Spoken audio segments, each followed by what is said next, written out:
BA second year में आपका topic है translation and that topic will appear both ways, Hindi to English, English to Hindi. We have certain rules कि हमें अच्छी translation कैसे करनी है. नंबर 1 रूल यही है कि कभी भी क्वेश्चन को आप डायरेक्टली एग्जाम में अटेम्प्ट नहीं करोगे. First you have to write down your solved translation answer in rough space. जहां भी आपने रफ काम करना है वहां पे आप उसको लिखोगे, क्योंकि क्या होता है कोई ना कोई शब्द कोई ना कोई या तो गलत लिखा जाता है या ज्यादा लिखा जाता है या हमें सेंटेंस फॉर्म करने में दिक्कत आती है. फर्स्ट रूल ट्रांसलेशन का यही है कि सबसे पहले उसको रफ स्पेस में आप करो. घर पे अगर कर रहे हो तो रफ नोटबुक में करो. आफ्टर दैट जब आपको क्लियर हो जाए yes this is my final translation, then you have to attempt that जहां भी आपको फाइनली उसको लिखना है. नंबर 1. नंबर 2 रूल क्या है? Try to find out exact word when you translate. Try to find out exact word when you translate.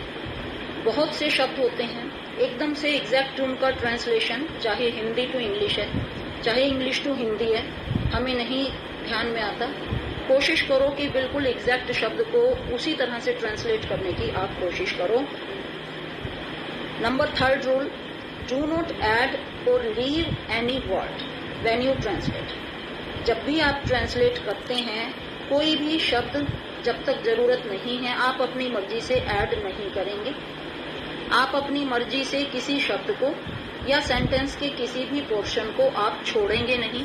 जितने शब्द हैं, जितना लंबा सेंटेंस है, चाहे हिंदी टू इंग्लिश कर रहे हो चाहे इंग्लिश टू हिंदी कर रहे हो, बोथ वेज, आप ना उसमें कुछ ऐड करेंगे अपने अनुसार ना उसको लीव करेंगे. जैसा टेक्स्ट आपको दिया हुआ है सोल्व करने के लिए उसको उसी अनुसार उतने ही शब्द में उतना सब सेंटेंस के सभी पोर्शंस को लेकर अटेम्प्ट करने की आप कोशिश करेंगे.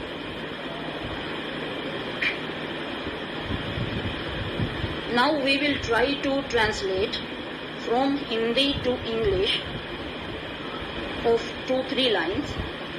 The first line is वर्तमान समय कठिन है. This is a very very simple line. No confusion. कोई आपको वोकैबुलरी से संबंधित कंफ्यूजन इसमें नहीं होगा. वर्तमान समय, the present time. कठिन है, कठिन हार्ड है is. अब हमें इसको इंग्लिश में फॉर्म करना है तो ये हो जाएगा is hard. तो कंप्लीट सेंटेंस क्या बना? The present time is hard. वर्तमान समय कठिन है. The present time is hard. Next sentence है यदि हम इस समय संतुलन बनाकर रखेंगे तो अवश्य ही खुशी को प्राप्त करेंगे. यदि, इफ, हम, वी, इस VWE इस समय, एट दिस टाइम, संतुलन बनाकर रखेंगे, बनाकर रखेंगे, maintain, balance. If we at this time maintain balance तो देन अवश्य ही, फॉर श्योर, अवश्य ही फॉर श्योर खुशी को प्राप्त करेंगे. विल अटेन और विल फाइंड. अटेन ATTAIN और will find happiness. I am repeating. Hindi में वाक्य था यदि हम इस समय कर रखेंगे तो अवश्य ही खुशी को प्राप्त करेंगे.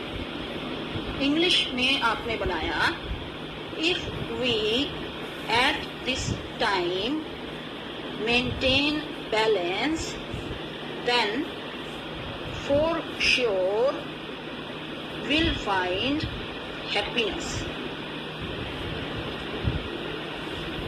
नेक्स्ट सेंटेंस है, हमारा भविष्य उज्जवल है, केवल हमें सकारात्मक प्रयास करने की जरूरत है। एक सेंटेंस छोटा भी हो सकता है, बड़ा भी हो सकता है। एक सेंटेंस के दो पोर्शन हो सकते हैं। अपने ढंग से उसको करना है अटेम्प्ट। वर्ड वाइज आप पहले करेंगे।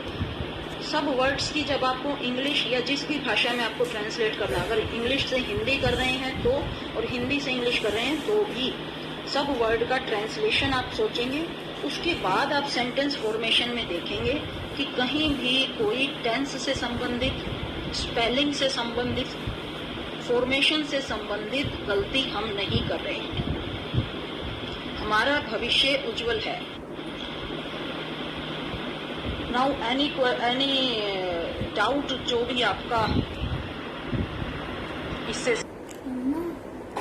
नेक्स्ट सेंटेंस इज, हमारा भविष्य उज्जवल है। हमारा और भविष्य, फ्यूचर, उज्जवल है, इज ब्राइट। केवल हमें, ओनली वी, सकारात्मक प्रयास करने की जरूरत है। करने की जरूरत है, ये हम पहले लगा देंगे। हैव टू डू, सकारात्मक प्रयास, पॉजिटिव एफर्ट्स, और आप इसको ऐसे भी लिख सकते हैं, डू एफर्ट्स पॉजिटिवली। तो क्या बना इंग्लिश में सेंटेंस हमारा? Our future is bright, only we have to do positive efforts, और we can say we have to do efforts positively. तो बड़े आराम से, आसान तरीके से आप ट्रांसलेशन कर सकते हैं। एक एक शब्द को ट्रांसलेशन कीजिए, उसके बाद सेंटेंस फॉर्म कीजिए। आराम से, बिना किसी गलती के आपकी ट्रांसलेशन बहुत अच्छे से, ये क्वेश्चन आपका अटेम्प्ट होगा।